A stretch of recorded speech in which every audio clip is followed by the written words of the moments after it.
bangsa-bangsa yang maju adalah bangsa-bangsa yang punya jiwa wirausaha. Dan wirausaha itu tidak dilatih, di training. Enggak.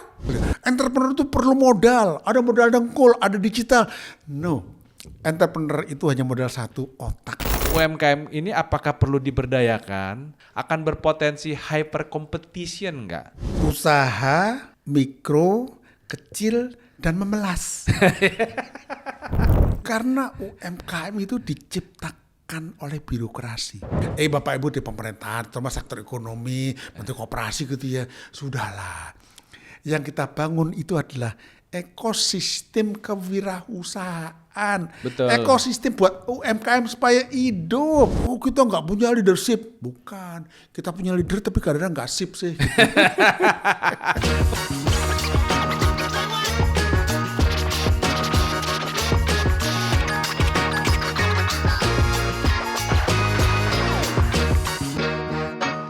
Oke, selamat datang kembali di Coolbiz. Di Coolbiz kita membahas bisnis secara asik dan komprehensif. Hari ini kita kedatangan tamu istimewa.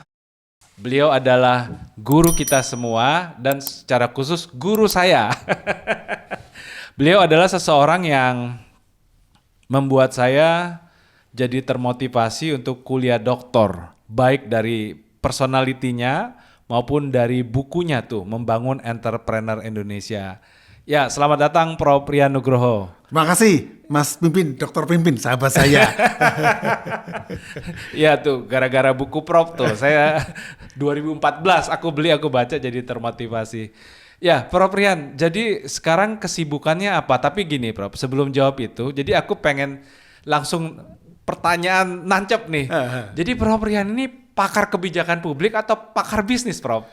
Begini, yang namanya ilmu itu ternyata get connected. I see. Saya pertama kali adalah seorang jurnalis. Oh. Kemudian di grup Kompas Gramedia, kemudian saya belajar politik, ternyata kemudian saya ketemu dengan Tanri Abeng, belajar manajemen, dan kemudian all the thing connected. Contoh kalau kita sekarang bicara masalah public policy di mana saya mengajar. Kebijakan publik itu ketika pemerintah buat kebijakan, dia harus ngerti bahwa kebijakan publik itu tidak boleh menghancurkan salah satu ekosistem paling penting. Apa itu? Bisnis.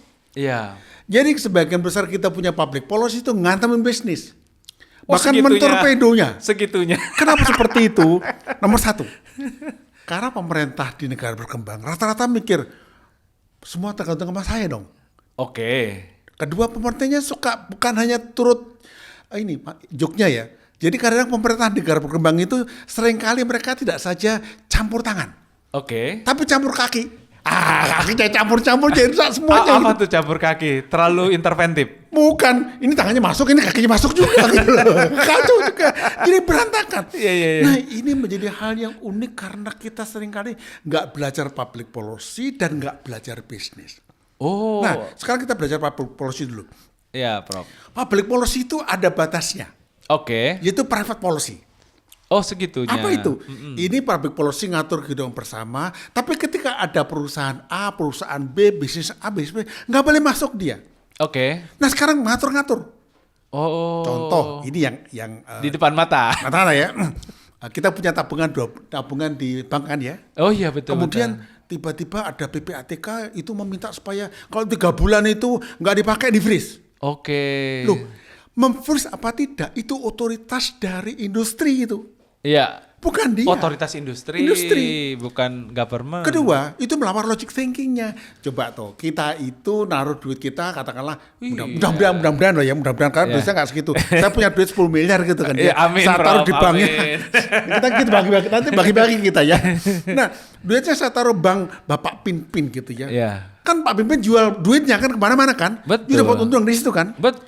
Loh, itu duit saya kasih di situ. You pakai bebas-bebas saja. Loh, kalau 3 bulan nggak saya pakai, kalau saya di ban gitu loh. Kan itu gimana gitu. Saya nggak bisa bisnis sebagai bank. Bukan hanya itu. You tetap bisa pakai duit saya, tapi harusnya kan terima kasih kan. Kalau itu duit akhirnya saya tarik lagi, you kan rugi kan. Betul. Kalau kenapa harus parik gitu loh. Kedua, yang namanya logic thinkingnya untuk yang namanya perbankan itu, kalau saya taruh duit di tempat Pak Pimpin, Pak Pimpin harusnya kasih saya bunga kan? Betul. Tapi ada namanya biaya administratif. Oke. Loh kok ditarik seperti itu? Iya. Oke deh. Tetapi pemerintah masuk dalam mengatur harganya 12.500. Iya, iya. Di zaman Orde Baru nggak seperti itu loh. Iya. Di zaman Orde Baru itu lebih baik lagi. Kenapa? Itu menjadi otoritas dari perbankan masing-masing. Iya. Bank yang itu baik, kemudian dia kasih harga tinggi. Oh Iya. dia baik premium. Yang bank biasa-biasa rendah. Itulah kedaya saing perbankan. Iya. Nah ini dipatok 12.500 berarti pemerintah public policy mengintervensi sampai di dalam private policy-nya. Iya. Ini batasnya nggak boleh. Dengan demikian ini guncang-guncang. Iya. Nah iya. guncang-guncang terjadi persaingan yang itu akhirnya tidak begitu fair. Contohnya ada bank raksasa. Dia punya bunga 12.500. Ada bank Riksisi yang kecil-kecil. Sama juga ya kesana duitnya. Iya. Berarti kan dia ngambil ke sana. Iya. Nah ini pertama-tama harus dia ketahui batasnya nih public policy sama private policy. Kedua, masalah bisnis. Iya, Prof. Di Indonesia itu orang nggak ngerti definisi entrepreneur. Oke. Entrepreneur adalah ketika kita melanggar, melawan, atau pokoknya semuanya dilawan deh. Makanya ada buku saya lupa judulnya. Kalau nggak salah bukunya itu adalah jangan patuhi semua aturan. Oke. Terjemahan aku lupa bukunya itu. Oke. Jadi kalau kita melanggar aturan dia nggak entrepreneur gitu loh. Ini kacau kita. Ya penjahat trainer sih, Prof, itu mah. Nah tapi itu diakui di sini Iya. dan di many mentorship. Aduh. Oh saya juga tahu, saya kan penyusup yang baik toh. Iya. Saya ikut trainer entrepreneur. Lah kok ngajarnya gitu? Nah, Betul. Nah bisa. Jadi entrepreneur itu bukan masalah melanggar hukum, prinsip atau nilai tidak. Tapi dia melanggar batas-batas yang bisa diberikan pada masyarakat. Contohnya gini ya. Iya. Contoh gini. Iya. Sekarang saya itu bisa masak nasi goreng. Betul. Nasi goreng satu enak. Iya. Dan kemudian saya membuat nasi goreng saya lebih enak lagi. Iya. That's entrepreneur. Betul. Jadi nilainya bahkan tanpa harganya naik. Iya. Contoh di Jogja itu saya suka, lah ini promosi kan nggak apa-apa nih. Saya suka makan gudeg basah di Jogja itu. Iya. Nah gudegnya gudeg Sagan. Iya. Saya suka di situ. Iya. Dan yang hebat lagi apa? Di situ ada kata-kata kami nggak pakai MSG. Loh itu kan value kan? Iya. Orang itu lebih sehat. Jadi entrepreneurship itu harus diajarkan sebagai sesuatu bukan membongkar tapi memperbaiki, menambah. Kita tuh sukanya bongkar. Setelah bongkar nggak mau pasang. Iya, Kayak anak kecil kan bongkar mainan terus nggak tahu kan. Iya. Nah mentorship entrepreneur seringkali gitu. Bagaimana cara kaya dengan singkat dapat duit itu gampang. Itu gak bisa. Nah yang harus kita kata adalah kalau kita belajar entrepreneur nomor 1, Iya, Prof. kita mikir ini masyarakat perlu apa sih? Ada satu kasus yang ini buat saya sebenarnya saya sangat suka. Iya. Belakang aja ada sedikit slack lah yang saya menjadi bingung.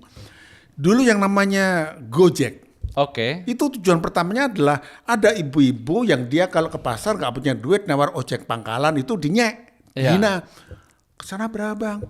20.000, 10 deh bang. Oh begitu. Kalau nggak punya uang jangan ngojek gitu kan ya. Kan malu dia. Iya. Dibuatlah sistem agar harganya transparan, Iya. lebih jauh, lebih dekat. Kan kalau opang kan hajar bleh gitu kan ya. Iya. Jadi di-create nilai agar ibu-ibu itu tidak dipermalukan, Oh, diperhinakan. begitu. Itu kan value kan? Betul. Nah itulah nilai. Jadi entrepreneurship itu adalah bagaimana kita menciptakan nilai yang buat orang lain itu, oh ya tanpa ini saya nggak ada. Iya. Ini yang critical point-nya. Oh sebenarnya di situ gamenya ya. Itu aja. Dan entrepreneurship itu kata kunci. Ini masalah teori dulu ya. Jadi Joseph Schumpeter tahun 45 bukunya. Iya, Schumpeterian. Schumpeterian ya. Ya. Itu aku lupa judulnya kalau nggak salah itu Capitalism, Socialism and apa begitu loh. Oke. Nah bukunya itu mengatakan Ya. hanya kapitalisme yang bakal survive. Sosialisme ada tapi nggak begitu survive lah gitu. Oh begitu. Sekarang kan suka marah kan. Oh kapitalis, the only game in town, in the world, itu kapitalisme. Iya. Jadi begini, kita cerita kapitalisme ya. Kapitalisme itu intinya adalah creative destructions. Oh sebenarnya ya. Mendestruksi secara kreatif. Dan inti kapitalisme adalah entrepreneurship. Apa itu? Entrepreneurship adalah menciptakan sesuatu yang baru terus. Dan itu buat masyarakat hidupnya semakin baik. Itu. Oh. Nah itulah kata kunci entrepreneurship yang disebut oleh David McClellan. Iya. Dia punya buku tahun 60-an, dia tulis judulnya adalah Society gitu loh. Jadi dalam buku itu McLaren mengatakan bangsa-bangsa yang maju adalah bangsa-bangsa yang punya jiwa wirausaha. Dan wirausaha itu tidak dilatih, di training, enggak. Kita kan pelatihan wirausaha kan, enggak. Kewirausahaan itu ditanamkan di dalam jiwa anak-anak kecil. Lewat dongeng-dongeng. Segitunya ya. Jadi di negara-negara seperti Eropa itu ada cerita Hans Christian Andersen. Kalau kau bekerja keras nanti kamu begini. Itu dongeng-dongeng yang memotivasi. Tapi di Indonesia ini, karena saya di Jawa lah gitu ya. Di Jawa itu waktu saya kecil, dongeng yang diajarkan kepada saya adalah dongeng kancil nyolong timun. Jadi sekarang banyak orang nyolong timun gitu kan dia. Salah dongeng Gitu loh. Jadi harusnya dongeng-dongeng yang itu motivated. Jadi sebenarnya kalau kita mau membangun entrepreneur Indonesia, mulai dari dongeng. Jangan dari pelatihan, itu udah ketuaan. Nanti kita cuma dilatih untuk melakukan namanya fraud. Menipu dengan baik dan benar dan gak ketahuan. Dilatih ngakal-ngakali. Gitu. Jadi justru kalau kita sekarang mau bekerja keras ya. Ayo dong para entrepreneur nyiptakan dongeng-dongeng, narasi-narasi. Jadi kalau perlu kita punya yang namanya ini digital device kan. Kita gerojok dengan dongeng-dongeng baru yang sifatnya entrepreneur. Apa itu? Kalau dia bekerja nanti begini, bagaimana kreatif. Contohnya, saya ngajari ponakan saya yang masih SD, tapi sekarang udah dilarang katanya. SD gak boleh bikin TikTok katanya, terus jenisnya gitu kan dia. Saya ajari anak ponakan saya, kamu gini, kamu kan masih SD, kamu cerita aja itu tukang toprak di depan rumah kamu itu. Gimana Om? Just begini ceritanya, ceritakan dalam bahasa Inggris, jangan ceritakan bahasa Indonesia. My name is Akina. I live in Jakarta, and this is ketoprak. Ketoprak consists of some vegetables, some peanuts, some sugar, and then kan dia cerita kan. Dan ketika cerita, dia bercerita tentang sebuah fenomena di negara berkembang namanya Indonesia dan Jakarta. Itu menjadi konsumsi anak-anak Swedia, anak-anak dari Belanda. That's called entrepreneurship. They tell a story for what? For something that they can't knew, something different happen in another country. Itu dimulai dari anak-anak. Jadi maaf ya, bukan berarti anak-anak, ini saya juga kadang-kadang agak pesimis juga. Adik-adik ketika diajari masalah cash flow. Lo cash flow bukan itu. First thing first, put in their mind the value of becoming entrepreneurship. And what is that? Entrepreneurship adalah ketika kita memberikan sesuatu yang different and valuable to other people, to the society. Termasuk bagaimana kita kalau datang itu kursinya kalau pulang dibalikin lagi, dirapikan sama guru, morning sir, pagi bu, pagi pak. That's entrepreneurship. It's a very basic. Filosofis itu. Bukan filosofis, ini praktik. Kalau filosofis itu di langit, praktek tuh day by day. Kalau artinya implementasinya bisa seluas itu. Dan ditarik ke filosofi betul juga itu. Tetapi kita tahu filsafat itu tidak di langit. Orang bilang filsafat di langit, enggak, di sini di bumi. Kalau kita bilang berbicara, lompat ya Pancasila ya. Kemanusiaan yang adil dan beradab. Apakah di langit? Enggak, di sini. Ketika saya panggil Mas Pimpin, Bro Pimpin. Kamu manggil Pimpin gitu, gak enak gitu loh. Ada rasa gak berkemanusiaan gitu loh. This is practices. Nah ini juga kita ajarkan yang namanya entrepreneurship itu sejak praktek sama filsafat nyatu. Dan that's entrepreneur is not business. Just far from business. Entrepreneurship tentang bagaimana kita menciptakan sesuatu yang membuat orang lain bahagia, senang. Dan dia pengen hidupnya panjang. Katakanlah Mas Pimpin dialog sama saya. Kemudian dalam dialog ini Mas Pimpin buat saya, iya ya, saya kok senang gitu kan ya. Saya senang karena bisa berbagi. Kalau gitu saya harus jaga kesehatan deh, supaya bisa ketemu lagi, silaturahmi lagi. This is entrepreneurship. Kita lupa, kita ketinggian. Pelatihan properti lah, pelatihan itu, iya. Tapi not the basic. Jadi, paling berat sekarang adalah bagaimana Kementerian Pendidikan Dasar Menengah dan teman-teman entrepreneur ini ngajarin sama anak-anaknya.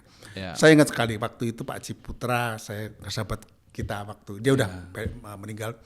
Beliau cerita waktu saya kecil itu ya ini rumah ini kayak toko kelontong. Dan saya kalau nggak bantu bapak ibu saya, nggak enak, ingat loh, nggak enak loh. Nah enak. Tapi karena dia terbiasa ikut berdagang ya, menjual ini tuh, sehingga dia punya rasa, oh kalau gitu kalau saya menjual dengan cara cembetut, salah dong. Ya, ya. Itu bukan masalah beliau itu putra seorang entrepreneur, enggak. It's a values. Oh, saya itu anaknya guru. Ya, ya. And I'm entrepreneur, social entrepreneur. Artinya apa? Saya dulu itu adalah, saya jadi guru dosen ya. Ya. Dosen kan kerjanya kan gitu-gitu. Dosen kan kerjanya 1 dus, duitnya 1 sen gitu kan. But saya nggak 1 sen. I got my values.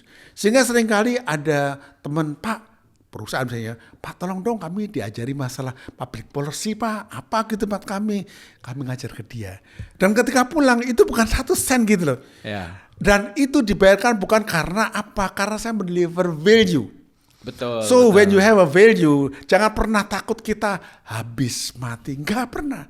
So think about it, entrepreneurship itu bukan tentang uang. Uang itu adalah konsekuensi logis.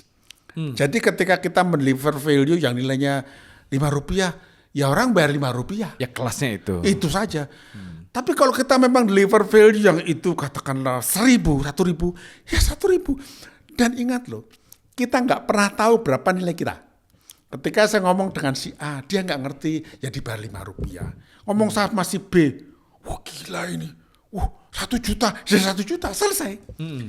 Jadi don't think about your value. Ya. Tapi bagaimana Anda memastikan orang yang terima itu mendapatkan value itu. Nah inilah yang seringkali kita harus mengajarkan sampai ke sekolah-sekolah agama. Ya. Teman-teman ustadz, teman-teman pendeta, pastor, ngajarin itu dong. Kita ajarkan lagi bahwa ketika kalian berbuat baik itu entrepreneurship loh. Wow. Kenapa? Kalau kita berbuat baik itu kita ada trade off-nya. Trade off. Ingat hidup tuh Value creation terjadi. selalu ada transaksi. Saya tuh saya tuh kan suka menggoda. Pemimpin transformasional nggak pernah ada. Ini cuma transaksi. Ketika saya mendorong Mas Mimpin jadi lebih maju, memang itu transformasi enggak. Saya bertransaksi buat Anda punya nilai baru. So I get to transaction with everybody. Masalah ada transaksi. Tapi keren ya. Iya. Perspektifnya Transaksinya keren. fair apa enggak gitu loh. Yang paling penting itu. Iya. So that's Wow. the first yang mungkin kita bisa kita diskusi kita ada. Iya. Gimana? Siap, Prof. Ya, teman-teman, buku entrepreneurship itu banyak ya. Tetapi nanti teman-teman atur waktu ke toko buku yang terkenal itu ataupun coba search di internet. Coba teman-teman beli deh bukunya Prof Rian, judulnya Membangun Entrepreneur Indonesia. Jadi kalau teman-teman pengen belajar entrepreneurship yang distorikan, yang dibacanya secara enak, baik dan memicu semangat, nah buku itu sangat referensi sekali buat kita. Oke, saya mau cerita lagi nih ya. Ya, Prof. Saya itu terbuka mata saya ketika tahun 2005 dengan Pak Ciputra kita diskusi panjang. Ya. Kita suka ngobrol gitu kan ya. Ya. Saya baru ngeh. Jadi gini, ini saya ceritakan di mana-mana. Kalau tahun 1970-80-an itu orang kita itu rata-rata kerja semuanya. Betul. Karena 1% pertumbuhan ekonomi pada waktu itu menciptakan sampai 500.000 lapangan kerja baru. Oh begitu. Jadi kalau kita tumbuh 5 saja, Ya. berarti ada lapangan kerja baru 2,5 juta. 2,5 juta. Pada waktu itu kita tumbuh lapangan kerja baru antara 700 sampai 1 juta aja. Ada semua pekerjaan. Iya. Hari ini, sejak tahun 2000-an, terutama 2010 ke sini ya, ini BPS juga pernah ungkap datanya itu. 1% pertumbuhan ekonomi di Indonesia hari ini hanya meng-create paling banter 200.000 pekerja. Oh begitu. Kita tumbuh 5%, berarti 200.000 kali, berapa kali Pak ya? 1 juta. 1 juta ya? 1 juta saja. 1 juta lapangan kerja baru, padahal kita punya pertumbuhan lapangan kerja baru per tahun 2,5 juta. Iya. Nggak ngejar. Minusnya banyak banget. Jadi kalau kita mau 5 kalinya berarti kita tumbuh 25%. Dari mana itu? Ditambah yang namanya itu pengangguran itu kira-kira 10 juta lah gitu kita kenaikan lagi ya. 10 juta itu berarti kita perlu sampai 60% pertumbuhan ekonomi. Dari mana? Iya. Nobody can help you. Iya. Nobody can help us. Iya. Ya kita tolong sendiri. Bagaimana? Entrepreneur. Nah, jadi masalah kecil. Entrepreneur itu perlu modal. Ada modal dengkul, ada digital. No. Entrepreneur itu hanya modal 1, otak. Oh, wow. Otak kedua apa? Mentor. Jadi di tempat-tempat paling pinggir pun saya ketemu dengan mentor-mentor. Di Banyuwangi itu ada seorang mentor untuk yang pengangkut belerang itu. Dia seorang guru yang namanya Pak Duluwang. Duluwang itu bahasa Jawa kertas. Dia orang yang menciptakan bagaimana sistem untuk menarik belerang dari dalam relung itu keluar. Dan dengan cara dia. There are entrepreneurs, there are mentor. Saya ceritakan saya mencoba mementori ya. Teman-teman semuanya, saya itu suatu hari di tahun X gitu ya. Iya. Saya diminta untuk menjinakkan. Menjinakkan kelompok. Oh, oke. Nggak tahu lah, pokoknya dibilang gitu aja lah. Di sebuah kawasan di Jawa Barat ini. Isinya apa? Adik-adik SMA. Oh. Kelas 2, kelas 3. Itu ada orang mungkin saya nggak tahu berapa ratus itu, 600 kira-kira, satu ruangan gede gitu kan. Saya minta, Pak, saya minta dong anak-anak ini dilatih entrepreneur supaya mereka nggak. Kenapa seperti itu? Seseorang atau sekelompok orang punya menjadi seorang yang karena nggak punya uang, Betul. nggak punya pendapatan. Nah kembali ke masa lalu, tahun 98 sebelum kita cerita. Ya. Tahun 98 saya itu masuk ke Cirebon. Ya. Tahu nggak? Saya membuat perusahaan mebel rotan Oke. di sebuah desa yang itu isinya dan PT saya buat. Jadi gini ceritanya. Waktu itu kalau orang-orang ini bikin mebel jual kepada supplier, bisa orang Barat nih, ada orang Amerika, orang Eropa kan, dijual 100 ke sini, mereka ekspor 1.000, Ya. 10 kalinya, nggak ada nilainya. Ya. Saya cari networknya. Saya dapat networknya, saya bikin PT, kemudian PT itu kita ngambil dari suplai teman-teman ini, sambil kita bina, dan kita kasih harga mereka berapa? 300. Tetap kita jual 900, 1.000 lebih murah. Ada margin 600. Buat apa tahu nggak? Setiap akhir tahun kita share untuk mereka lagi. Oh begitu. Sampai PT-nya kita dilusikan, mereka punya semuanya. Ya. Dan sejak itu di desa itu tidak ada. I see. Iya. Jadi jangan berpikir panjang-panjang karena nggak ada kerjaan aja. Jadi jangan mengatakan, oh ini ada aliran, nggak ada kerjaan aja. Nah kembali ke sana. Bagaimana quote unquote menjinakkan adik-adik yang dibilang. Iya. Saya mikir bagaimana ini cara ngajar mereka. Ya saya kan nggak pandai-pandai kan. Jadi saya sebelum sekolah saya doa dulu lah. Aduh Tuhan gimana nih, saya nggak tahu Tuhan. Lu kasihan gimana. Sampai hari-hari nggak tahu. Nah memang keajaiban selalu datang. Iya. Pada waktu ngajar saya bilang, tiba-tiba ada ide. Adik-adik semuanya, siapa nanti yang mau setelah kalian umur 20 tahun, itu kalian punya penghasilan 2 juta per bulan. Mau Pak, mau. Kan mereka 2 juta cukup banyak lah gitu ya. Karena desa tuh gak ada duit itu. Ya. 5 juta, mau. 30 juta, mau. Udah kayak suaranya kucing, meow, meow. Mau semuanya gitu. Nah, tahu gak caranya? Gak tahu Pak. Nggak tahu kan? Karena kita sekarang itu kalau menciptakan lapangan kerja terlalu susah. Ingat lah ya. Kita sekarang masuk di era di mana pekerjaan atau perusahaan atau industri rata-rata padat modal sama padat teknologi. Nggak pernah padat karya. Apalagi ada AI itu ya. Akal imitasi orang bilang itu ya. Nah, sekarang ada semuanya yang namanya hanya satu cara membuat kalian gak dikalahkan sama digital. Gak bisa dikalahkan oleh AI. Yaitu tubuh yang kalian punya itu. Oke. Bagaimana Pak? Begini. Siapa yang suka lari? Saya Pak. Siapa yang suka lari dari kenyataan? Oh itu Pak lalu. Oke, yang suka lari berdiri.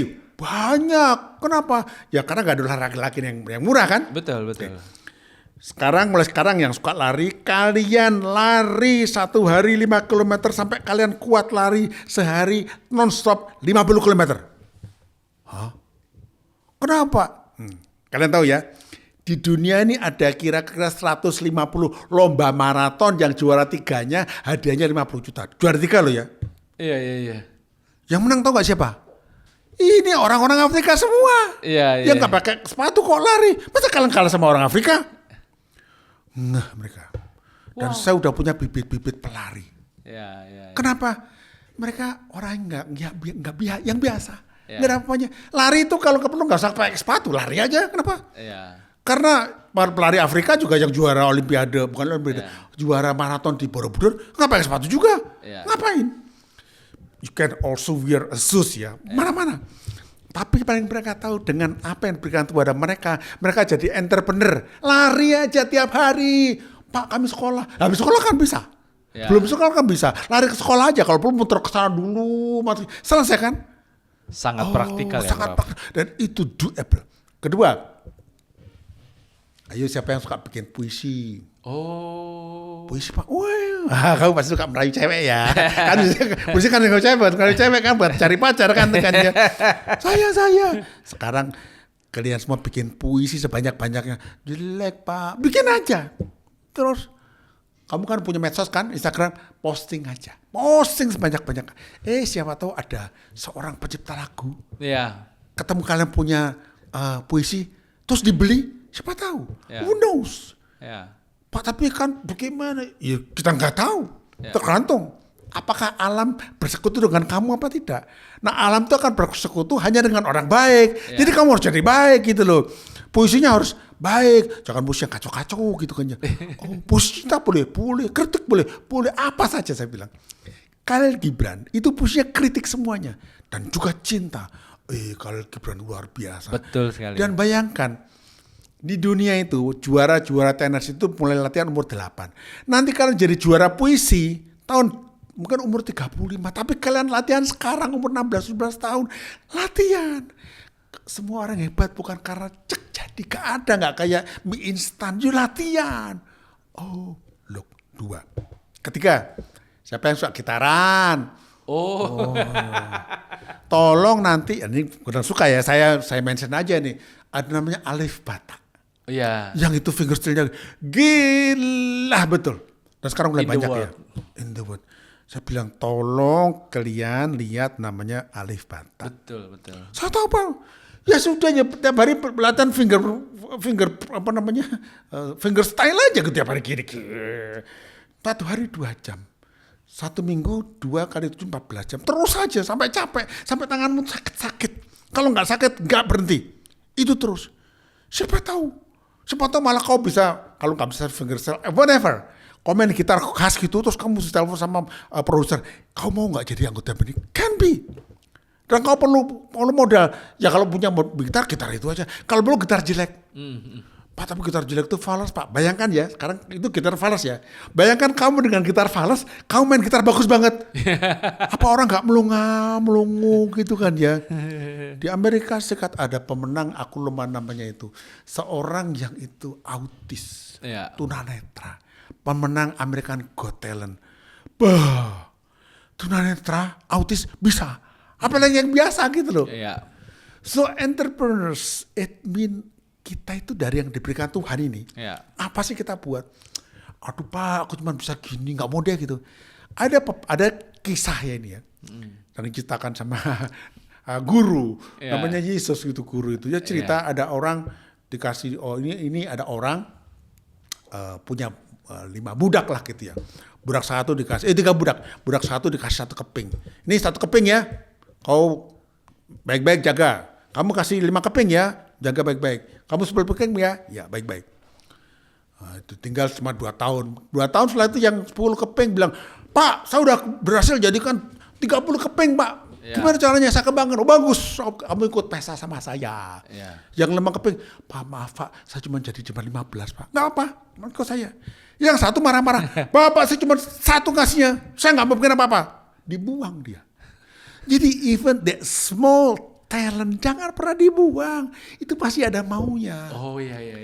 Saya ini dulu tidak bisa bicara, Dr. Pinpin, nggak bisa. Karena saya itu gini. Saya orang tua saya itu adalah guru SD negeri. Ya, waktu pensiun gajinya 100.000 rupiah kira-kira. Bisa bayangkan tuh kan ya?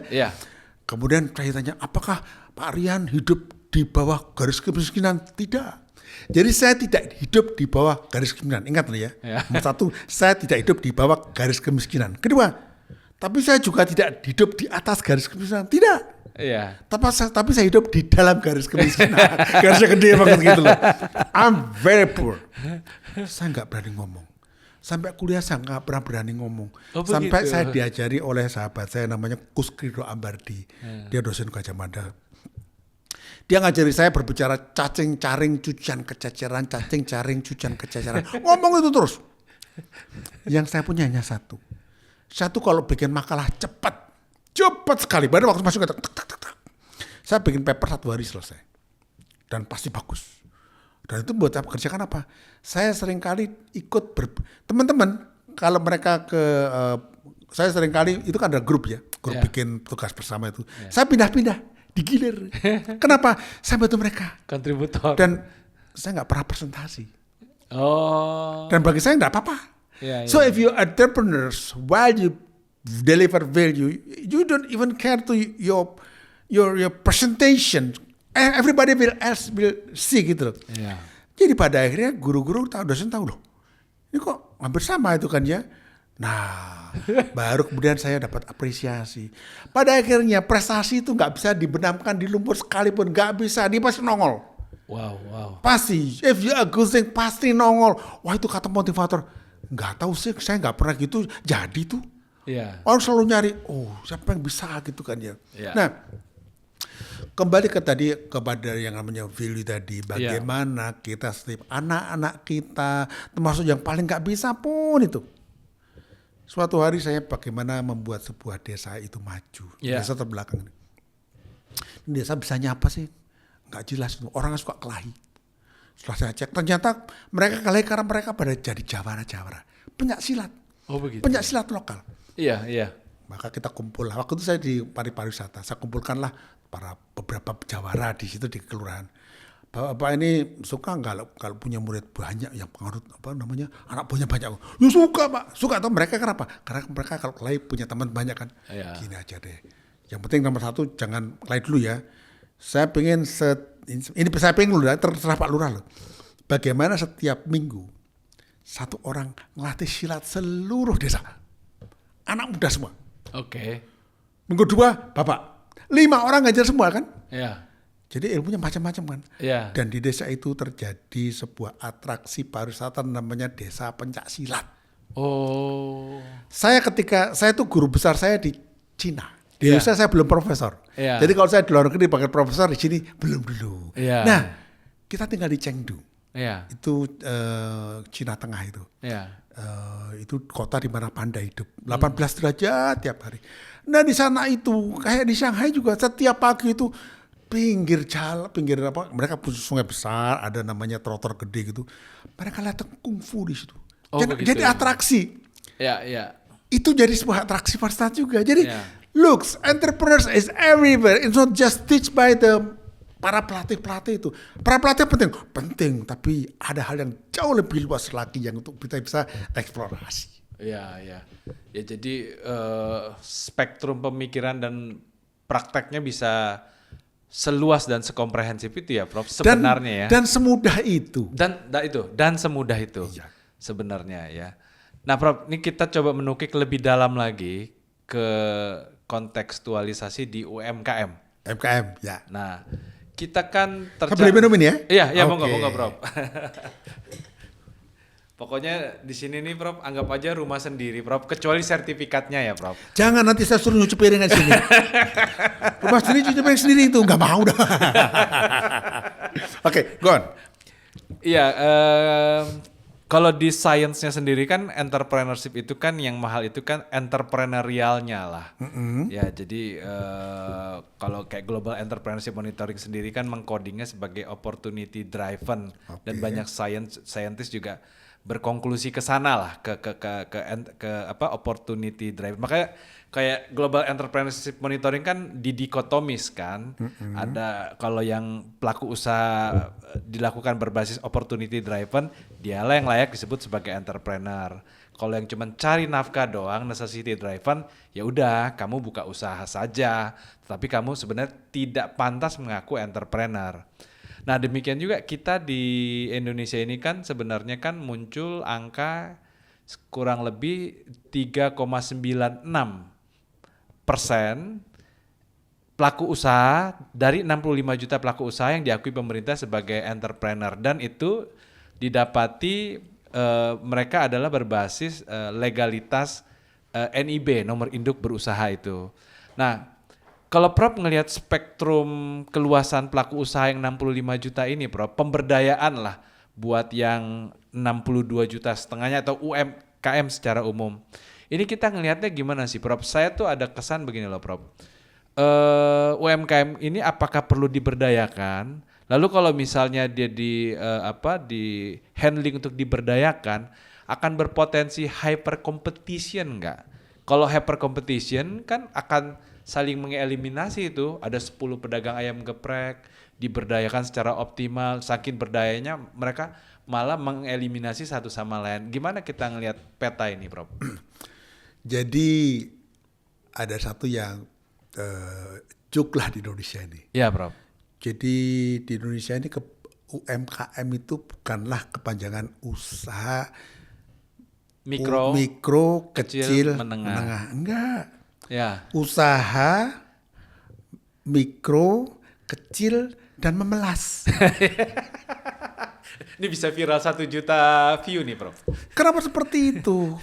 Karena UMKM itu diciptakan oleh birokrasi. Oh begitu. This totally mistake. I see. Dibuat program apalah, pelatihan apalah, EIB lah. Itu pendekatan birokratik. Pendekatan birokratik. Kita membangun entrepreneur dengan pendekatan birokratik? Gak bisa. Birokrasi itu lawannya entrepreneur. Sebenarnya malah ya. Aslinya karena birokrasi itu udah ngatur. Betul. Entrepreneur itu membebaskan. Iya. Birokrasi itu patuh kepada aturan yang creative distraction. Jadi begini ya. Ya. Dengan hormat ya. Ya pemerintah kita memang pemerintah negara berkembang kadang-kadang nggak bisa memahami what is the way to develop entrepreneur in the nation, terutama yang kecil-kecil ini ya. Iya. Jadi pemerintah itu tidak pernah bisa membangun kewirausahaan yang mikro-mikro itu. Betul. Di dalam bangsa tanpa kultur itu, lain sama Amerika loh. Amerika, Eropa mereka udah punya kultur itu. Bangsa berkultur. Kenapa? Di Amerika itu yang namanya kota-kota dibangun oleh koboi-koboi, oleh mereka yang sejak awal mandiri. Oke. Ada mereka di situ tiba-tiba mereka sepakat ya, kamu jadi guru, kamu jadi sheriff, kamu jadi banker. Itu mereka sepakatan. Oh gitu. Terbiasa berorganisasi. Betul. Makanya Amerika adalah satu-satunya bangsa yang punya kultur manajemen. Yang bilang Alexis de Tocqueville tahun 1700-an itu. Tahun begitu. Di Eropa udah ada gilda-gilda. Perajin-perajin kecil itu. Termasuk perajin-perajin mesin. Kenapa yang namanya revolusi industri yang ditahan di Inggris berkembang di Eropa? Karena itu gilda-gilda itu tumbuh. Yeah. Pabrik mesin kecil itu. Jadi sejak awal mereka terbiasa seperti itu. Nah di Indonesia ini kita harus akui bahwa pada waktu zaman-zaman raja-raja itu ya. Iya, Prof. Itu yang namanya rakyat kecil cuman jajahan dari raja-raja aja itu. Mereka cuman boleh bertanam gitu. Dan satu fenomena yang ini terus terang enggak enak, tapi ini saya mohon maaf betul kalau saya salah diterima gini ya. Pada zaman penjajahan Belanda muncul ke sini ya. Ya. Maka Belanda memerlukan namanya kelompok pedagang. Oke. Yang mempertarik ini. Tapi kalau kelompok pedagang itu adalah, maaf ya, orang pribumi, mereka bisa kuat. Punya akar. Jadi beberapa pengusaha atau pedagang kelontong dari dibawa ke sini, mereka dipelihara sebagai pedagang. Oh begitu. Supaya apa? Mereka diperas. Oh. Mereka nggak punya akar. This is iya. problem. Ini sejak awal kita nggak pernah jadikan satu. Iya, Padahal nggak ada beda antara saudara kita yang itu punya etnis Jawa, Padang, sama aja. Tapi kita terlambat untuk mengajarkan itu. Everybody can trade, do trade is okay. Oke. Oh itu bikin kartel, ya wajar saja gitu loh. Ya. Jangan berpikir jelek tentang sesuatu di trading. Semuanya seperti itu, semuanya pasti nakal gitu loh. Iya. How we collide with them gitu ya. Iya. Jadi ini histori yang memang agak susah diceritakan di kelas-kelas juga. Betul. Tapi kenyataan ini kita lihat dulu. Oke deh, kalau begitu bagaimana ini ya? Ya. Pertama, kita harus lihat pendekatan untuk membangun kewirausahaan di tingkat paling mikro supaya tidak jadi usaha mikro, kecil dan memelas. Tadi. Pemerintah harus menyatakan sebuah ekosistem kewirausahaan. Ingat ekosistem. Iya. Anda nggak bisa menciptakan wirausaha, nggak bisa. Pak Harto bikin KUD, nggak berhasil. Oke. Karena Kak Audi akhirnya jadi ketua untung dulu. Bukan koperasi unit Bukan, desa. dia pengutin dulu, dia ambil komisi dulu. Ketua untung dulu. Maka saya selalu, bukan curiga, saya memberikan challenge gitu ya. Men-challenge itu ya minta dipikir lagi. Iya. Setiap kebijakan membangun, entah itu usaha kecil, koperasi dan sebagainya, yang dimulai dari birokrasi, mau dipikir lagi. Kenapa? Pengalaman, ilmu, dan wisdom mengatakan tuh nggak jalan. Every business has to start from the bottom.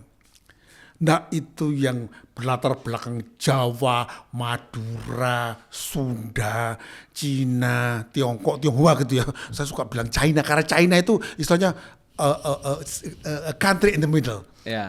Nah India, itu mereka dari bawah gitu loh.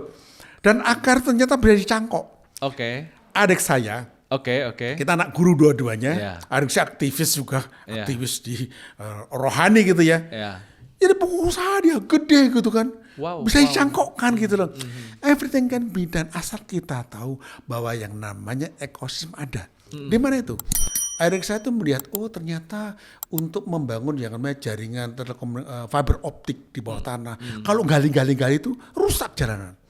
Jadi dia pikir bagaimana ada bor yang gitu kan ya, kayak orang-orang itu. And he got the business.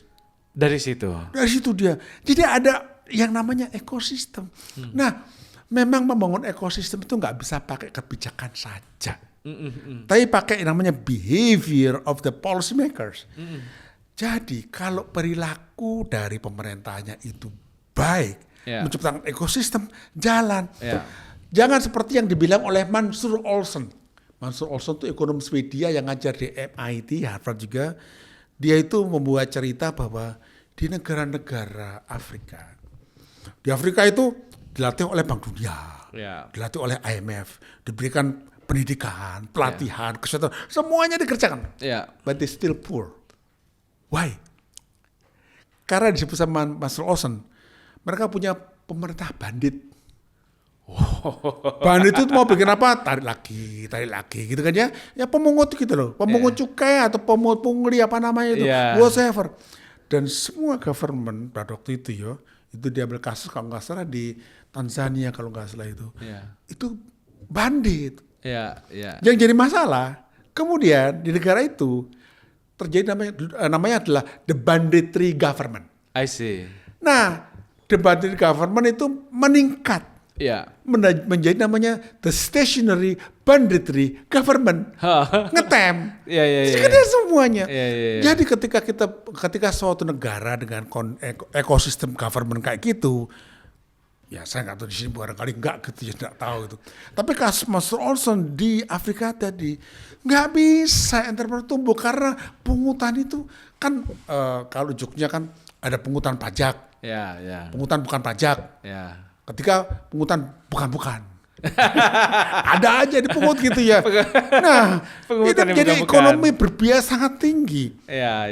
Nah, inilah yang harus kita pelajari, terutama bagi policy maker ya. Jadi kita nih kalau bisa, ya mohon maaf nih ngajari teman-teman di pemerintah juga ya. Bapak Ibu di pemerintahan, terutama sektor ekonomi, menteri koperasi gitu ya. Sudahlah, yang kita bangun itu adalah ekosistem kewirausahaan. Ekosistem buat UMKM supaya hidup. Betul. Dan ekosistem gak mudah loh. Betul. Nomor satu adalah apa? Nomor satu adalah mengizinkan mereka hidup. Nah di sini tuh pinggir jalanan aja ditarik sama RT, RW, lurah. Ya ketika kali tarik, habislah dia. Susah. Belum dapat apa-apa udah tarik gitu kan ya. Karena belum jualan, udah tarik dulu gitu loh. Kedua, jadi pertama adalah mereka diizinkan beroperasi. Itu pun tidak harus mereka resmi atau ber-NIB. Karena begitu NIB langsung kena pajak, habis mereka. Saya beritahu ya, ini contoh nih. Jadi kalau di sini tuh orang mau berusaha, mereka harus pakai NIB kena pajak usaha berapa. Kita tinggal saya ngajar di UM Malaysia, Kuala Lumpur. Di Kuala Lumpur itu ada setiap pengusaha UMKM tadi ya, itu mereka harus lapor ke Pemda. Jadi di Kuala Lumpur itu mereka lapor ke Bandar Kuala Lumpur, dan di bandar itu mereka mencatatkan diri. Mereka menyebut diri, mereka disebut sebagai sebentar, aduh namanya lupa. Kayak kapalnya Star Trek gitu, apa namanya itu? Apa namanya itu? Saya lupa namanya. That's called. Jadi ada nama tersendiri gitu loh. Iya. Diberi nama itu dan mereka dikasih 1 lembar surat pendaftaran dan setiap tahun mereka hanya ditarik Rp600.000. Oke. All in. Gak ada pajak-pajak lagi. Iya. Tapi mereka jelas jualan di mana. Jadi gak dikejar-kejar. Iya. Dan semua orang tercatat. Tetapi Rp600.000 untuk mereka itu kecil. Betul. Tapi nggak ada lagi dikejar-kejar, nggak ada itu. Bahkan pemerintah di Malaysia itu mereka setiap kalau nggak salah seminggu 2 kali mereka membuka kayak istora gitu ya. Itu kan halaman gede kan. Itu dibolehkan bagi mereka siapa saja yang nggak punya izin dagang. Dagang di situ selama 1 hari full itu aja. Ya ekosistem entrepreneurial tuh. Jadi ada yang jual jambu. Saya suka jual. Ya kalau jual jambu berapa sih? Kotak berapa sih gitu loh. Iya. Tanpa pajak, mereka hanya untuk suruh kebersihan aja. Setiap minggu 2 kali. Jadi membangun entrepreneurship itu ekosistem tidak bisa nasional juga, harus juga lokal. Localize-nya jalan. Ya ini, tapi kita nggak kepikir ke situ. Betul. Kuliah di S1, S2, S3 di diploma IPDN nggak ngajar seperti itu. Sorry to say. Iya. Dia diajarkan adalah bagaimana membuat rakyat itu patuh sama pemerintah. Patuh. Iya patuh gitu loh. Tapi pemerintah menyayangi nggak? Ingat loh, pemerintah tuh bapaknya rakyat. Bapak ini bertanggung jawab tuh anak-anaknya itu hidup. Bukan dipungutin abis. Oh mereka udah dewasa. Sedewasa dia tetap rakyat, anak-anak kita. So back to the issue. Betul. Jadi pertama bagaimana pemerintah itu membuat kebijakan yang membangun ekosistem. Gimana Pak contohnya? Contohnya, ini agak berbau global juga ya. Ketika kita hendak mengembangkan ekosistem pertanian jeruk, ya batasi dong impor jeruk kita dari negara lain gitu. Kita punya jeruk keprok di Darmadion, mati, habis. Kita punya berapa varietas, mati. Kenapa? Kita biarkan importer itu merajalela. Salah? Enggak. Tapi ini bagian dari pengaturan itu. Yang jadi masalah, kita itu kebijakan entrepreneur UMKM ada di Menteri UMKM. Impor di Menteri Perdagangan. Itu di sana. Jadi udah separated. We not get connected. Jadi ingat ya, dulu kita punya yang Nokia itu connecting people. Kita udah disconnected. Di era yang terkoneksi ini, bahkan kita punya kebijakan itu diskoneksi. Kenapa seperti itu? Jalan masing-masing. Gini, jangan salahkan menterinya. Karena sejak awal itu ada pembagian alokasi uang dari keuangan ke sana. Dan uang ini disconnected. Pertanggungjawabannya adalah per kementerian tadi. Jadi kalau mereka get connected, mereka bisa salah temuan. So this a complicated issues. Nah, terus terang kita mengharapkan Pak Prabowo Presiden paham hal ini. Kenapa? Terus terang membangun Indonesia itu jangan membangun dari yang gede-gede. Maaf loh ya, mohon maaf. Hilirisasi iya. Tapi kalau ini semua orang di Indonesia, jangan semua orang deh. Katakanlah 20% dari generasi muda nih ya. Mereka bisa menciptakan usaha masing-masing. Kemudian mereka bisa pekerjakan 2-3 orang temennya. Cukup. Itu cukup tuh membuat kita survive gitu. Mindset itu ya. Mindset itu. Tapi tidak bisa dipaksakan tadi. Diciptakan ekosistemnya. Dan ini nggak bisa pikir sendiri, makanya harus berpikir dengan siapa? Banyak orang. Kembali ke isu tadi. Memang yang namanya David McClellan mengatakan 2% dari penduduk itu dari entrepreneur cukup. Kemudian bahkan sejelek-jelek 1%. Kita punya 3,9 kan. Saya kok masih yakin sih bahwa jumlah itu adalah jumlah yang sifatnya formal saja. Betul. Karena sebagian besar adalah mereka jadi entrepreneur kepaksa. Ya deh, karena udah di PHK, gak ada kerjaan lain gitu loh. Dan mereka tuh entrepreneur dengan istilah entrepreneur kerakap tumbuh di batu. Kan hidup tak mau gitu kan. Nah ini yang jadi masalah kita. One while saya itu diminta datang ke Kementerian Koperasi. Lama sekali. Pada waktu-waktu ya, karena nggak salah zamannya mungkin tahun 2010 gitu ya. Ya around itulah. Kita dipanggil, saya sebagai dosen public policy, diberikan presentasi tentang bahwa jumlah pelaku usaha kecil kita naik. Pada waktu itu kita lagi depresi ekonomi loh ya. Saya tanya, mohon berkenan Bapak, eselon 1 beliau. Mohon diperkenan Pak, dicek. Jangan-jangan jumlah pengusaha kecil kita naik Pak, tapi yang menengah turun Pak. Kaget beliau. Oh iya, gak dicek. Kita semoga ketemu, betul. Sekarang jangan kalau kita bilang kita punya jumlah UMKM naik, udah jangan pesta dulu, cek dulu jangan-jangan menengahnya berkurang. Yang menengahnya yang turun. Jadi makin seperti ini. Iya. Kalau yang menengahnya nggak gede, nggak bisa kemana-mana kita. Karena yang paling bawah itu memang betul-betul memelas. Nggak ada pasar, kemudian persaingan predatori, nggak ada modal, nggak ada pengetahuan, nggak ada apapun juga.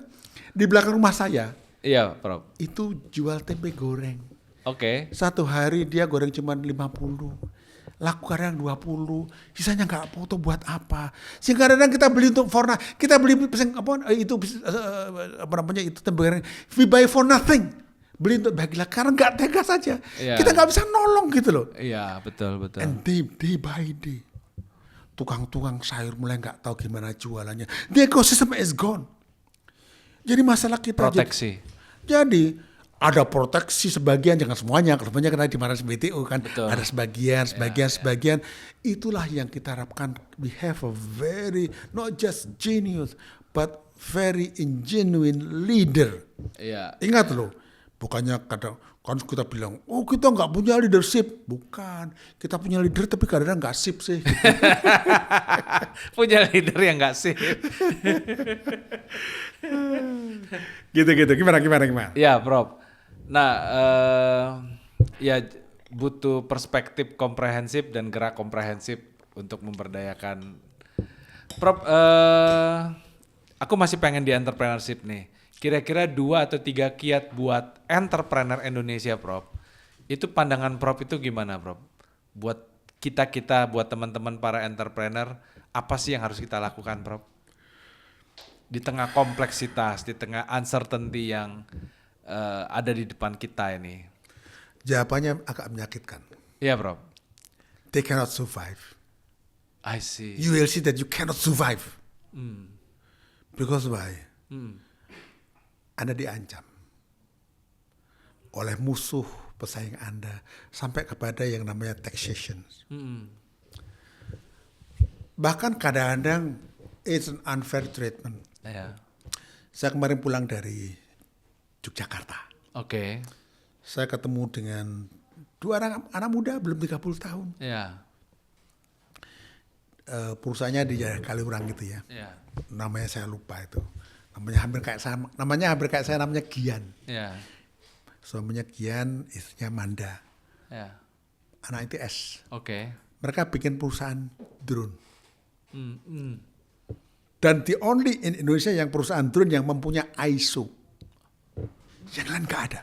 Oke. Dan mereka membuatnya sejak tahun 2018. Ya menurut saya sih bagus, tapi kemajuannya kurang cepat. Kenapa? Karena government yang pemilik order terbesar itu mempunyai penyakit yang namanya itu xenophiles. Produk internasional itu lebih bagus, world class gitu kan ya. Sehingga mereka punya drone nggak laku. Tahu nggak pasar drone mereka yang pertama yang paling kuat siapa? Perusahaan yang punya rokok Marlboro itu loh. Oke. Dan dia kerja di Filipina, nggak di sini loh. They don't have even market in Indonesia. We don't even create ecosystem. Bayangkan gitu loh. Iya. Dan suatu hari dia dipanggil oleh seorang pejabat pemerintah yang sangat tinggi.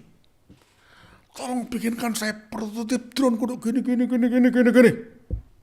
Dibuatlah sama dia. Jadi dikepret. So actually you're in a very hard life and you are all alone. So my tips nomor 1 adalah keep survive.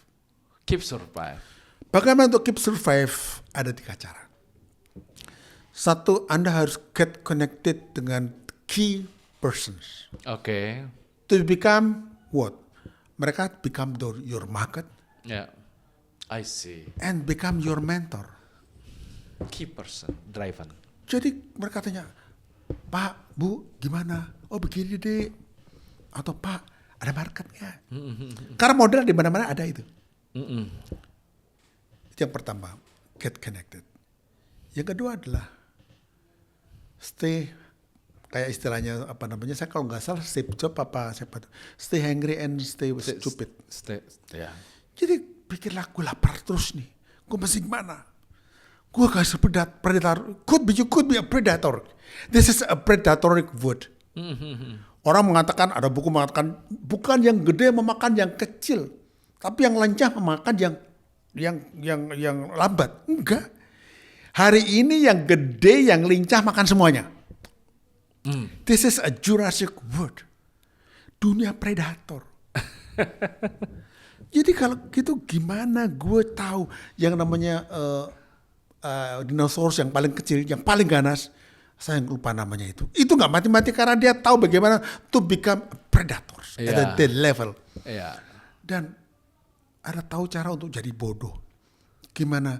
Udahlah, jangan terlalu naik di sini deh. Lu go profile aja. Oke. Itu saya kira tips yang paling itu. Dan kadang-kadang Anda nggak harus terlalu, kadang-kadang Anda tidak harus terlalu nampak. Oke. Kadang-kadang, ya mungkin ini juga masalah bagi kita juga. The flexing era. Kadang-kadang kita susah juga. Jadi kita nyari responden susah dong. Kadang-kadang gitu. Saya ketemu teman-teman, kalian kalau bisa jangan timbul dulu. Sampai level di mana kita bisa bilang cukup timbul. Kalau nggak dipangkas. Seperti itu. Sehingga dengan demikian mereka juga keep humble. Kecuali yang itu seperti Ali Batak yang harus live gitu ya. Ada beberapa produk yang mereka harus seperti itu.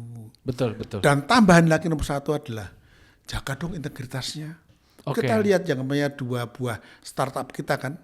Yang satu startup ikan, yang startup panen. Habis kan? Mati kan? Bukan mereka nggak punya integritas saja, tapi mereka nggak tahu what's entrepreneurship. The thing entrepreneurship is just find a good money. Not a good money, just money. Tapi kan kami kaya. Iya sih, tapi kok nggak enak gitu loh. But it's choices. Jadi 2+1. Pertama adalah get connected to the market and to the mentors. Karena kayak saya pun juga kadang-kadang. To the market, to the mentors. Saya juga nggak bener-bener banget gitu. Harus ada orang saya tanya gitu loh. Kedua adalah stay hungry, stay full, dan keep low. Kalau belum siap, keep low dulu deh. Yang penting selamat dulu. Plus adalah integritas deh. Dan keduanya itu berakar pada satu hal, namanya adalah jaringan itu berhubungan dengan hubungan personal. Kalian harus punya hubungan personal yang sangat banyak. Dan kalian harus tahu bahwa bisnis itu hidup bukan karena kalian itu hebat saja, tapi karena orang kasihan sama kalian. Tuhan kasihan sama kalian kasarnya gitu loh. Katakanlah, iya teman kita nih nggak laku, ya beli deh gitu loh. Teman-teman di dunia ini nggak ada yang ajaib kok. Yang ajaib cuma yang punya hidup aja kok. Kenapa seperti itu? Kadang-kadang kita tuh berpikir terlalu canggih. World class. Yang namanya Warren Buffett juga kayak gitu juga kok. I see. Warren Buffett hidup karena belas kasihan juga, dikasihan teman-temannya. Dan ketika Anda punya koneksi banyak, Anda punya person jadi teman Anda. Makanya yang saya diajarkan oleh mentor saya. Bangunlah hubungan personal yang banyak dengan sebanyak-banyaknya orang. Dengan orang-orang baik, orang-orang yang membaikkan Anda semuanya. Karena hubungan personal itu mengalahkan hubungan profesional. Lu bicara sama bank profesional, lu nggak bakal dikasih kan dengan mudah dikasih pinjaman enggak. Tapi kalau bankirnya teman kau, kasihan dia, toh dia gak juga. Jadi, so make a good relationship. Kenapa? Terakhir bahwa kita tuh hidup. Bro Pinpin hidup. Teman kita yang lagi tempat lain berusun hidup, semuanya hidup. Tapi ketika kita terhubungan satu sama lain, terbentuklah namanya kehidupan. That's what we fight for. I see. Hidup kehidupan. Itu, Bro Pimpin. Siap, Prof. Last question, Prof. Emang kalau kita berbisnis berlandaskan memegang teguh integritas, bisa sukses, Prof? Begini ya. Integritas bukan berarti naif loh ya. Ya harga 5.000 jual 20.000 juga boleh juga gitu loh. Nggak berarti 5.000 jual 5.500 gitu loh. It's far away from integritas. Itu kaku. Itu masalah lain, itu negosiasi. Tetapi integritas urusnya bukan masalah apa, masalah trust, Ya. percaya. Oh. Itu tok, wis. Oh, integritas yang dalam Pemimpin. konteks pengertian trust ya. Anda jual barang harganya 5.000, Anda jual ke saya 20.000. Ya. Saya beli ke pemimpin aja. Kenapa? Kalau ada masalah, udah Pak Rian sini aja selesai beres. Berapa ongkosnya? Nggak usah. Ya profitnya tetap tebal tuh. Tebel. Tapi saya beli ke orang lain katakanlah, 12.000. 12.000. Tapi cari dia susah apa gitu loh. Ya. Mungkin dia sama-sama pintar, tapi dia punya integritas gitu loh. Iya. Integritas itu lebih mahal ketimbang profit itu sendiri. Iya. Jadi laki-laki yang saya beli adalah nilai. Ya. Jadi kalau kita integritas bukan berarti kita jujur, naif semua. Enggak, ya itu penting. Ya. Tapi yang penting adalah bagaimana kita dipercaya oleh orang lain bahwa kita tuh baik. Itu paling penting. Dan kalau misalnya saya contoh tadi saya tadi pesan kopi kan. Kenapa kopi itu? Ya saya suka itu. Ya. Kenapa? That's my integrity itu. Ya. Jadi nanti terkait dengan namanya brand awareness, brand loyalty, itu masalah trust saja. Ya.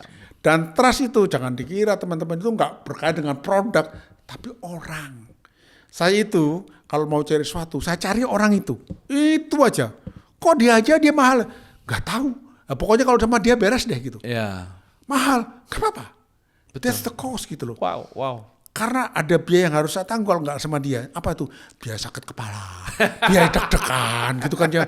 Kadang saya udah merasa sendiri kan. Saya udah transaksi kan. Jadi akhirnya saya buang aja karena saya bodoh gitu loh. Saya mengeksperimen diri saya dengan orang yang saya nggak kenal gitu loh. Dan saya lost. Itu pengalaman juga. Ketika saya pergi ke tempat lain yang orang bisa saya beli, dapat lagi gitu ya. Lebih mahal memang, tapi saya nggak usah obat jantung, obat sakit kepala, obat sakit mah gitu. That's the cost yang akhirnya kita harus terpaksa, bukan harus, yang kita hilangkan dan kita buat hidup lebih nyaman. That's the basic of entrepreneurship, membuat orang lain nggak usah beli obat sakit kepala, sakit mah dan sakit jantung gitu. Siap, Prof. Kalau tadi kan last question, kalau sekarang last testimoni nih, Prof. Oke. Prof, Prof kan dekat sekali dengan Pak Tandri Abeng ya, dan juga Prof menulis buku tentang manajemen yang bukunya luar biasa. Prof, jadi gini Prof, pertama itu buku tentang apa sih, dan yang kedua, Prof monggo Prof di forum kita yang seperti ini, jika Prof ingin memberikan impresi atau testimoni bagi seorang tokoh seperti Pak Tandri, almarhum Tandri Abeng, Prof. Mungkin apa, Prof? Impresi atau testimoni buat beliau, Prof? Monggo, Prof. Jadi saya tahun lalu saya di Pak Tandri untuk ketemu. Udah lama kayak ketemu. Terus dia bilang, Rian saya mau bikin buku sama kamu. Oke. Bukunya kami kasih judul namanya Manajemen Sebagai Profesi. Jadi begini, di dalam permenungan kami. Iya, Prof. Ada yang harus kita akui. Manajemen adalah kata yang paling banyak kita sebut. Betul. Tapi paling nggak banyak kita ngertiin. Betul. Kenapa itu? Manajemen adalah mencari untung. Bukan. Jadi manajemen nomor satu adalah menciptakan nilai. Oh, nilai apa itu? Macam-macam. Tapi kita mulai ke belakang dulu. Jadi teman-teman sering kali kita berpikir tuh, kenapa sih bangsa kita gak maju-maju? Betul. Ekonominya gak maju-maju. Orangnya miskin-miskin gitu kan ya. Bikin apa aja, ya gitu-gitu aja gitu loh. Jadi begini, oke kita komparasikan sama siapa? Sama Amerika, sama Eropa, bahkan sama Cina. Even sama Jepang gitu. Nah, Amerika aja. Saya lupa, setelah Amerika merdeka itu beberapa tahun kemudian ada seorang antropolog Prancis, Alexis de Tocqueville. Pergi ke Amerika dan dia pergi ke kota-kota. Dia ternyata melihat itu kota-kota seukuran kecamatan itu mereka udah self manage, ada serifnya, gurunya, macam-macam kan, hidup sendiri kan mereka. Mereka terbiasa memanajemeni hidup mereka masing-masing. Apa yang dikatakan oleh Tocqueville adalah Amerika akan menjadi bangsa besar dibanding bangsa-bangsa lain. Karena mereka adalah bangsa dengan budaya manajemen. Wow. Kita nggak punya budaya manajemen, kita punya budaya gotong royong. Oh, baik Pak, jelek Pak? Enggak. Gotong royong itu berbeda. Jadi kalau ada pekerjaan bersama-sama dikerjakan. Kemudian kalau bubar. Ini contoh ya, di sebuah desa Ada pekerjaan gotong royong membangun gorong-gorong. Pas hujan, ambrol. Kemudian, ini gorong-gorongnya ambrol. Siapa yang salah? Salah kita semua. Lo kan nggak ada akuntabilitas tuh. Yeah. Di Indonesia ini kadang-kadang kita melihat ya, ada sebuah organisasi melakukan kesalahan tuh. Yeah. Yang dihukum siapa? Staffnya. Pemimpinnya lari. Karena nggak ngerti manajemen. The core of management itu adalah leadership. Leadership diajarkan oleh Ki Hajar Dewantoro. Ing ngarso sung tulodo, di depan kita mimpin. Ing madya mangun karso, di tengah itu kita memberi semangat. Tutwuri handayani kita mendorong di belakang. Nah seringkali pada pemimpin nggak tahu apa, nggak tahu waktunya untuk di mana. Pada waktu ada masalah, tanggung jawab, harusnya ing ngarso, tutwuri dia. Loh, nggak ngerti manajemen kan? Iya. Nomor satu adalah kita menyebut manajemen berulang-ulang, tapi manajemen is the most used word in Indonesia and even around the world. Pada di Indonesia, manajemen kata-kata yang paling banyak diucapkan tapi paling tidak dingertiin, even di sektor bisnis, di sektor government, NGO. Yeah. Kedua, kita nggak punya kultur manajemen. Kita harus belajar budaya manajemen. Yeah. Budaya manajemen dimulai dari namanya budaya leadership. Kalau harus engarso ya engarso, tutwuri ya tutwuri gitu loh. Ya, seperti itu. Ya. Tapi terlepas dari itu ada satu lagi adalah budaya prioritas. Kita harus mengutamakan yang utama. Peter Senge, sorry. Kalau nggak salah siapa yang first thing first itu, Stephen Covey itu. First thing first, mengutamakan yang utama. Itu yang kita nggak punya prioritas. Kadang-kadang saya punya 15 prioritas. Kok 15 gitu loh, prioritasnya 3 saja gitu loh, selesai. Kalau nggak ada waktu. And the last thing adalah, saya mengagumi ada guru manajemen Peter Drucker. Ini pelajaran bagi bangsa Indonesia. Apa dia katakan? There is never underdeveloped countries. Never. There is only undermanaged countries. Kita Indonesianya kurang apa ini? Ya. Kita kurang apa? Nggak ada semuanya. Yang kita kurang, kita nggak memanajemen ini. Jadi contohnya tiba-tiba yang namanya tambang ini diambil sana, negara sana. Ini berarti kan kita manajemen nih. We don't know how to manage. Kalau kita punya resource itu bukan kemudian dijual. Tapi itu di-appraise, kemudian dijadikan sebagai disekuritaskan. Terus divaluasi, dijual sekian puluh tahun ke depan. Dapat. That's called management. Betul. Jadi tantangan kita, tantangan manajemen. Masalah kita adalah manajemen dianggap biasa. Sehingga di bisnis pun orang nggak ngerti manajemen. Contoh ya. Yeah. Contoh misalnya, saya adalah pemilik perusahaan A. Bapak pimpin sebagai direktur utamanya gitu kan ya. Udahlah, colong belum. Pak bilang, jangan colong Pak. Lu kamu kan pegawai saya. Kacung saya, kerjakan gitu kan ya. Yeah. Itu namanya feodal. Iya. Artinya Pak Pimpin yang lain-lain sangat sebagai kacung, anak buah oleh pemilik. Nggak ada manajemen. Coba lihat pengusaha perusahaan kita, rata-rata gitu kan. Semuanya suruhan. Jadi para manajer profesional, buat sekolah profesional sekolah di mana aja. Yeah. Ameriku, kayak mana aja. They just suruhan. Tahu nggak bedanya manajemen profesional? Di buku saya, manajemen sebagai profesi, Pak Tanri apa yang mengatakan bahwa, dan kita juga katakan bahwa manajemen profesional terjadi dalam sebuah perusahaan apabila pemegang saham menganggap para profesional manajernya sebagai partner. Oh, oke. Partner, berpikir, berjalan bersama. Oke. Dan para CEO menganggap para manajer dan para staff di bawahnya itu sebagai partner, bukan kacung. Kita kan kacung toh. Yeah. Kacung itu bahasa Belanda untuk suruhan yang gak ada gunanya gitu loh. Feodal, Prof. It's so feodal. It's more than feodal, lebih buruk lagi gitu loh. Kalau feodal, raja masih menyayangi fasal-fasalnya. Tapi gitu. Kalau kacung, gitu loh. Jadi kalau boleh saya katakan kita punya korporasi di Indonesia itu nggak maju-maju karena manajemennya tidak profesional. Belum ke sana levelnya manajemen feodal dan manajemen penjajahan gitu loh, pengkacungan. Karena antara owner dan pengelola dia kacung. Ya. Pengelola, para dirutnya, CEO-nya, nilai kacung semua. Ya. Lihatlah. Berapa banyak kita punya direktur-direktur yang membiarkan stafnya pulang sampai tengah malam. Ya. Supaya apa? Supaya nampak loyal. Ya. Jadi kayak dayang-dayang. Itu nggak profesional itu. Betul. They got to know that they got to stop at maximum 6 to 8 o'clock. Ya. Pada waktu saya menjadi staf khusus Pak Tanri Abeng di Menteri BUMN waktu itu, ya istilahnya kayak gitulah. Saya namanya apa saya nggak tahu. Pokoknya saya bantu Pak Tanri lah gitu. I'm just worker for him gitu loh. Jadi jam 6 sore, Pak Tanri bilang sama para sekretaris itu, ladies, go home. Go to office tomorrow 8 o'clock. I will work with Rian. Jadi saya masuk jam 10 pagi, saya sama Pak Tanri sampai jam 11 malam. Masih menerima tamu, membuat review, apa saja. I see. Kenapa? Saya bisa mentoleransi waktu saya malam, saya bangun. Tapi kalau mereka yang udah datang jam 8 pagi, pulang jam 11 malam, rusak badannya. Dan berapa banyak. Saya tahu juga ada konglomerat di sini, konglomerat yang luar biasa. Sampai saya tanya, Pak, kok Bapak punya 8 sekretaris? Oh, iya Pak, saya kasihan Pak. Mereka harus shift setiap 8 jam. Luar biasa, nggak sebut namanya. Wow. Kayak gitu, saking manusiawinya.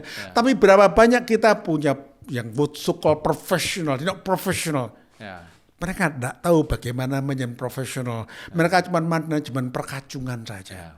Dan it's mean in many layers, in many organizations in our countries, we don't implement manajemen profesional. I see. Manajemen feodal, manajemen kacung. Makanya buku saya itu, teman-teman tolong baca. Mungkin masih ada, kalau ada mungkin di online, karena di Gramedia udah habis. Sorry Gramedia, karena temannya Gramedia. Buku itu mengajarkan, bukan tentang teori, mengajarkan bagaimana melaksanakannya. Termasuk bagaimana teori yang ke sana itu. Dan kita jangan menyalahkan kalau Amerika lebih maju.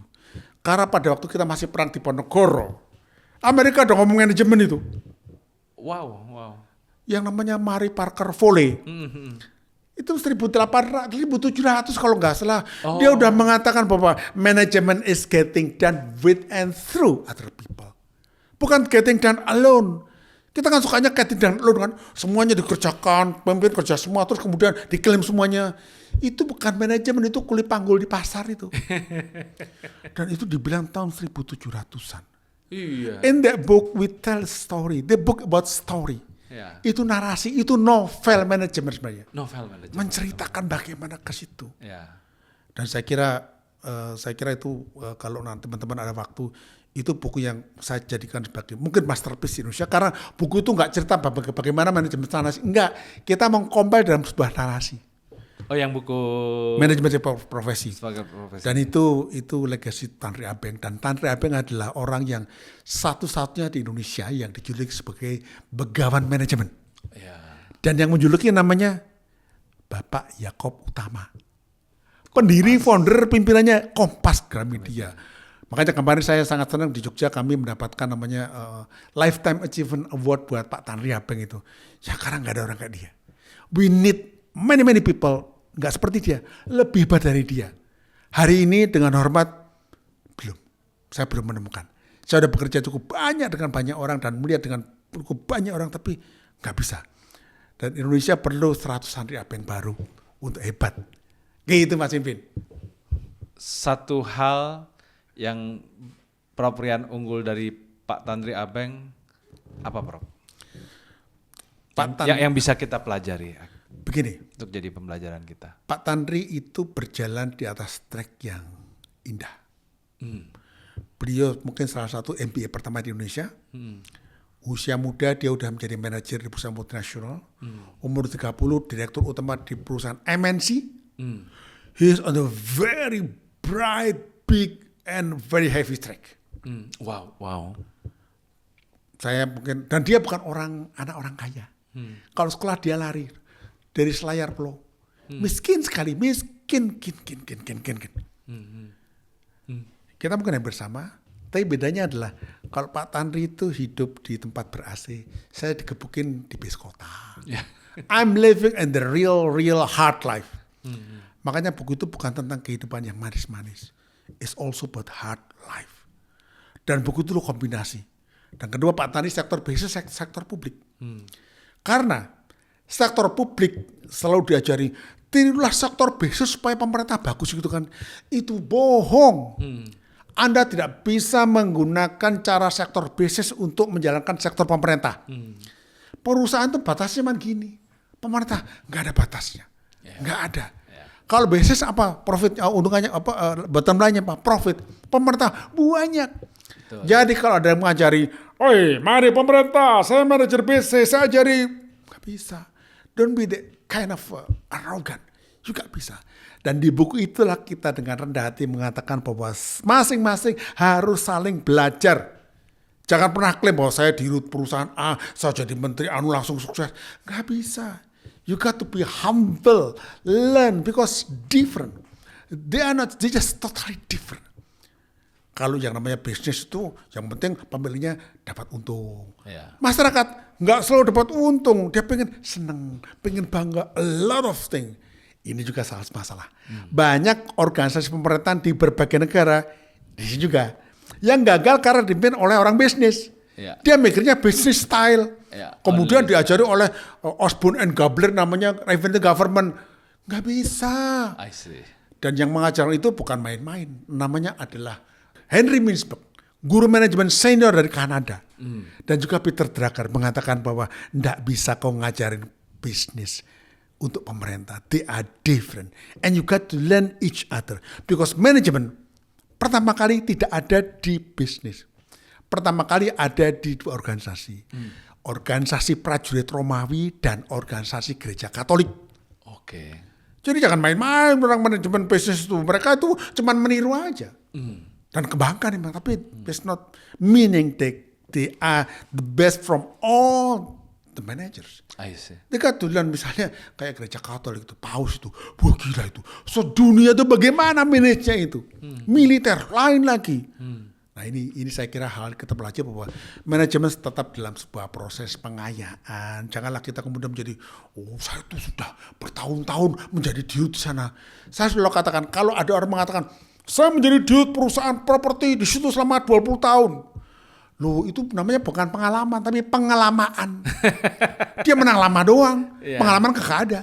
So that's why management is about humility. Jadi yang semacam kerendahan hati, pembelajaran, dan itu itu adalah namanya persahabatan lah.